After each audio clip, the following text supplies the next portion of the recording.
Our next Aquis-listed company is Valereum Blockchain, a Gibralter-based blockchain technology builder. It has just launched the Bridge, which is a non-fungible token securities platform, an NFT securities platform designed to link government-issued currency with the crypto world. VLRM has a market cap of 24 million and a busy London Southeast chat board. I was on it yesterday and there were 45 posts at the back end of the day.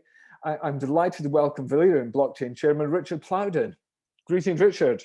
Thank you very much for having us on, and in particular, thank you to the audience out there who I can't see, but I wish I could, who have signed in this evening to listen to us all. What I'm going to do tonight is to talk you through what we announced recently, which is our NFT issue, which we're calling the Bridge, which is providing a bridge between fiat and crypto securities. I want to take you through a bit of the background as to why we're doing this, how we're doing it, but I have to tell you that none of this will give you any inside information to work with early tomorrow morning. There we go. So there is the important information telling you that you can't take any of this seriously. Right. To begin with, I'd like you to look at the 10 largest stock exchanges in the world. Now, these are to a great extent closed silos. You've heard Alasdair talking about how Aquis is trying to change that. But if we look at this in terms of the availability of capitalization for investment, obviously the granddaddy in the whole system is the United States and New York. So basically, of the $80 trillion here, over half of that is located in New York. However, 22% of that is in China, in the Shanghai Stock Exchange, the Hong Kong Stock Exchange, which, yes, is part of China now, and the Shenzhen Exchange.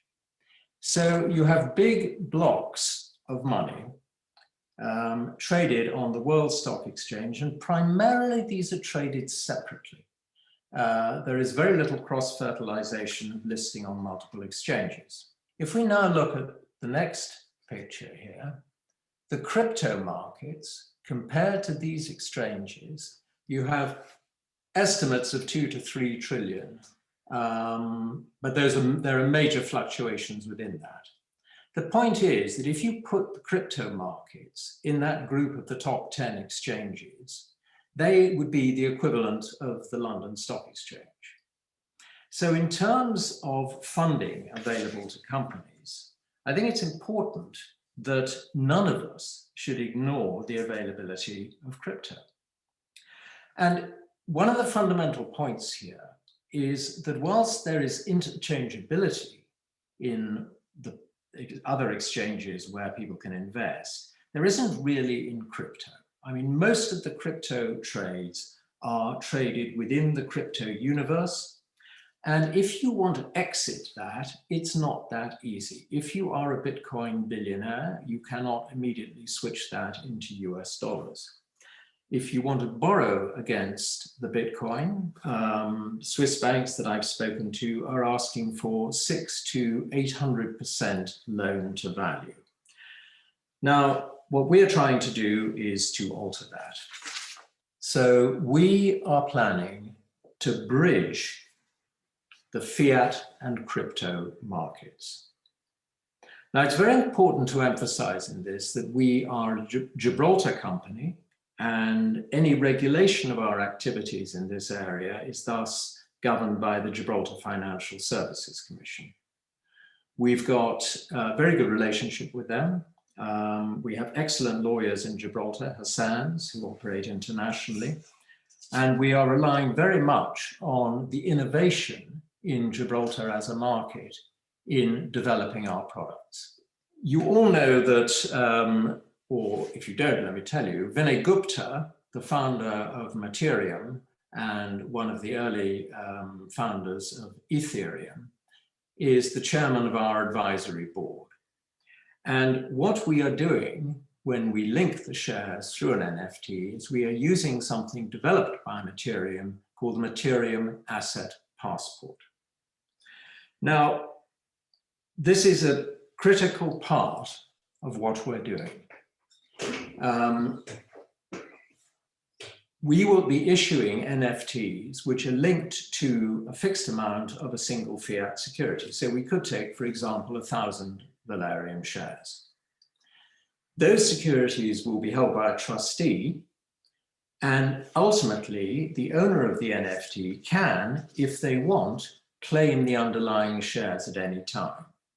Now, this is fundamentally different from the tokens that are out there already, claiming that they track securities on the fiat markets. You will see that there are tokens claiming to track Tesla and Apple, but they don't actually necessarily have a link to the underlying securities. Now, the point about the Materium Asset Passport is that it ensures, by going through a legal process, that the underlying securities are definitely there.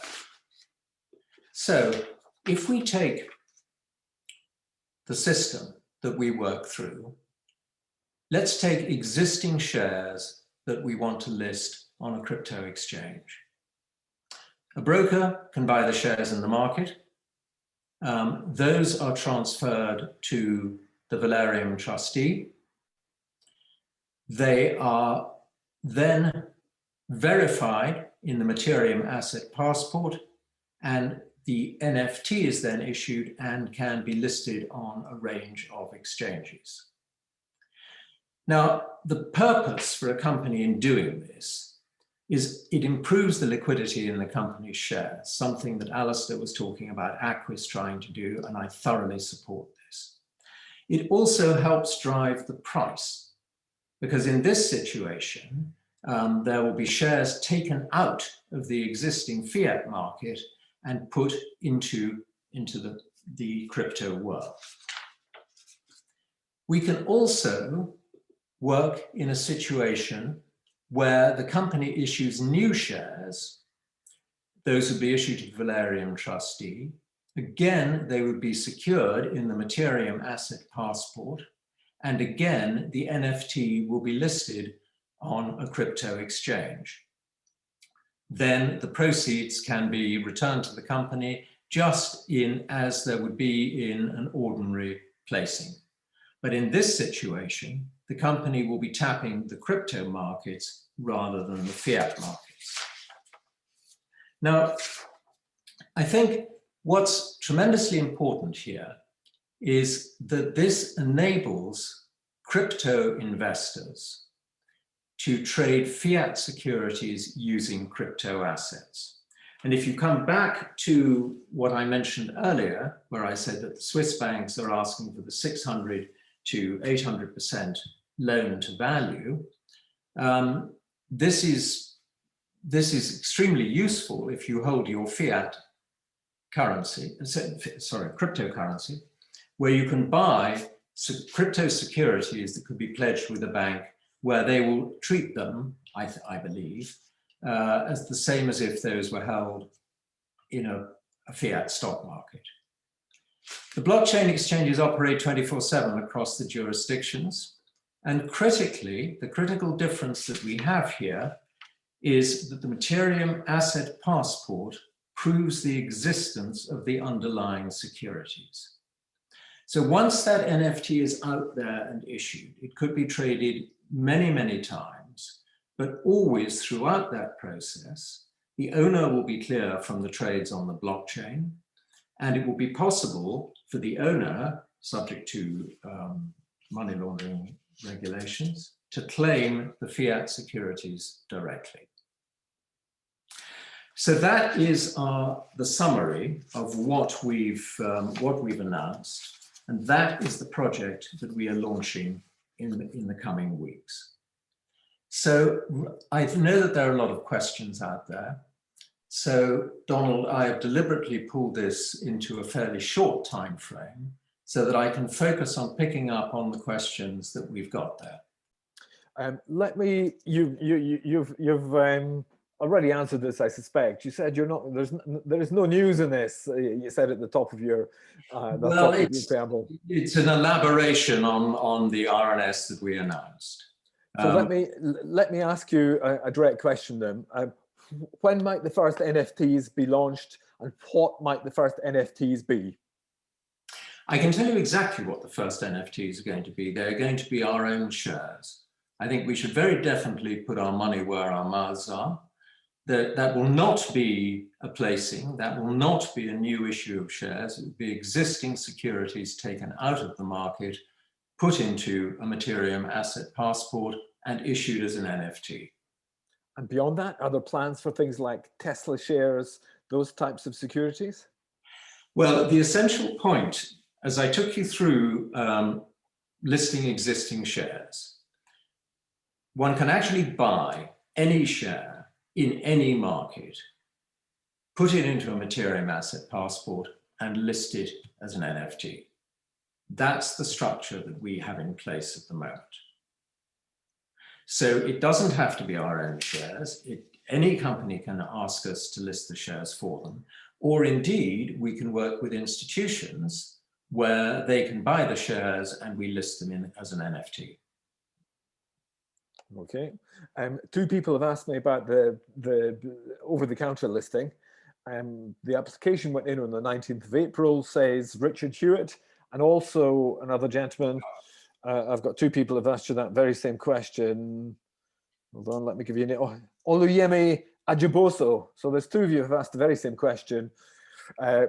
Did you have any questions or issues back from them? When do you expect the secondary listing to commence? And might it be in June? Oh, we're just going through the process. We're working with our lawyers and with brokers in the States. We've submitted the application. That's in the hands of FINRA, the regulators.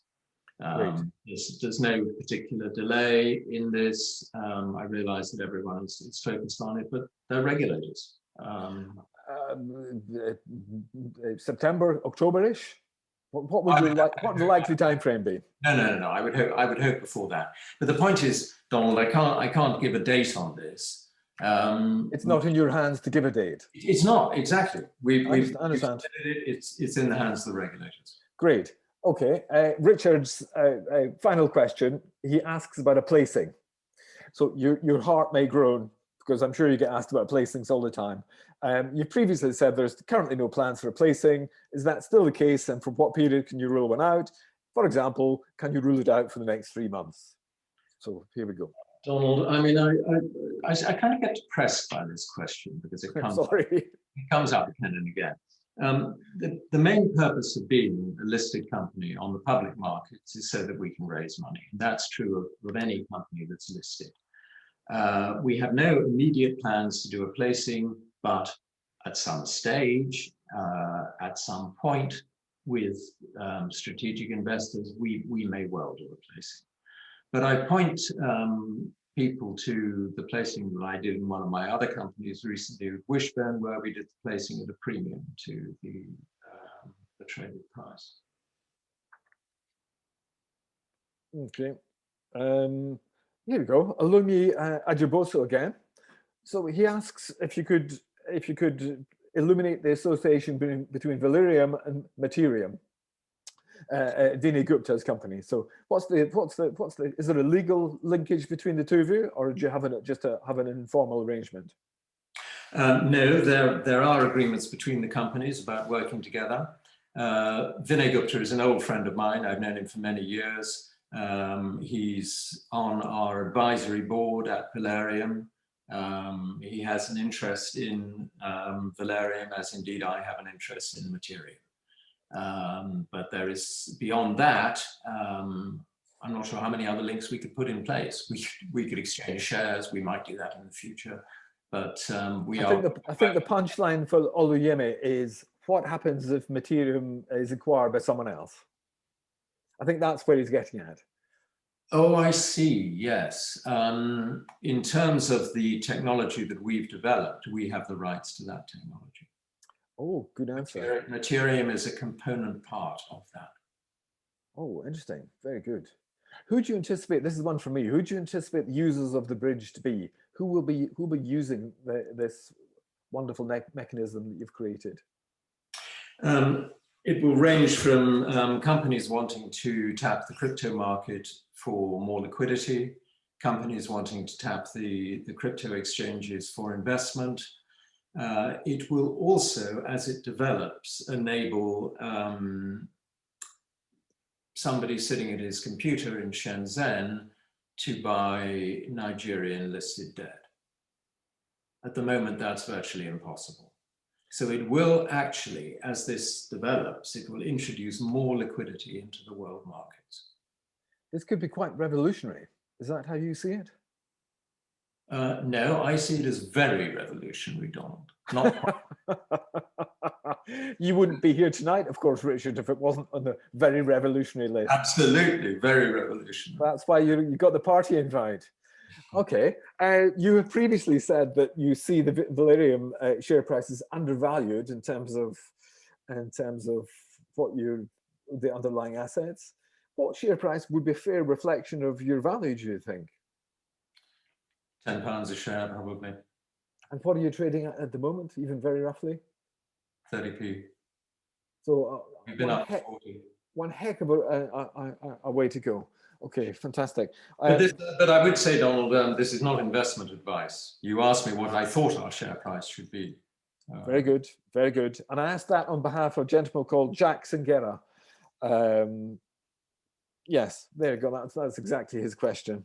So it's always good to give the askers of the question. It's all their fault. It's nothing to do. You know, remember, the value of your investment can go down as well as up. You're very canny. You're very canny, Richard. Okay.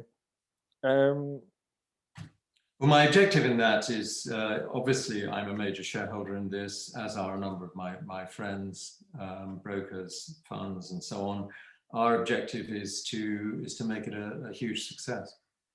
Have you found it easy to get institutional money, or just find that institutions are less interested in Aquis or less interested in crypto? No, there's plenty of institutional interest in crypto, and Aquis, I think, is doing a fabulous job in its new form. We will also look at other exchanges where we're looking at listing in Frankfurt as well, because Aquis have developed a relationship with Frankfurt, which is entirely their initiative, which is excellent. So you think Frankfurt is a useful place for you? No. I'm complimenting Aquis on the relationship that they've developed with Frankfurt, because that is accessing a new group of investors using the Aquis exchange. They're very can-do. That's what I'm seeing. It's lovely. It's fantastic. So the answer to your question about Aquis is, I think it's an increasingly good place to be. Very good. Okay, you're just about to have a secondary listing on the OTCQB. What are the plans for creating more awareness amongst the potential investors in America? We have got plans for doing that. We obviously have our lawyers there, we have brokers, and we also have IR and PR, which will be focused on the United States as soon as we are listed. Okay. What's the question you are most asked that you thoroughly enjoy answering? This is my last question to you. Answer the question you actually enjoy answering. What is the best question that you get asked and you really, and it illustrates and gives clarity to what you guys are about in Gibraltar? The best question, I think, is one that I've been asked by a number of brokers: is how can we get involved? How can people get involved then? How can we be part of this? How can we join in? How can we help? How can we invest? So I know that's more than one question, but normally they come together. That's absolutely the best question, and I love being asked them. Very good.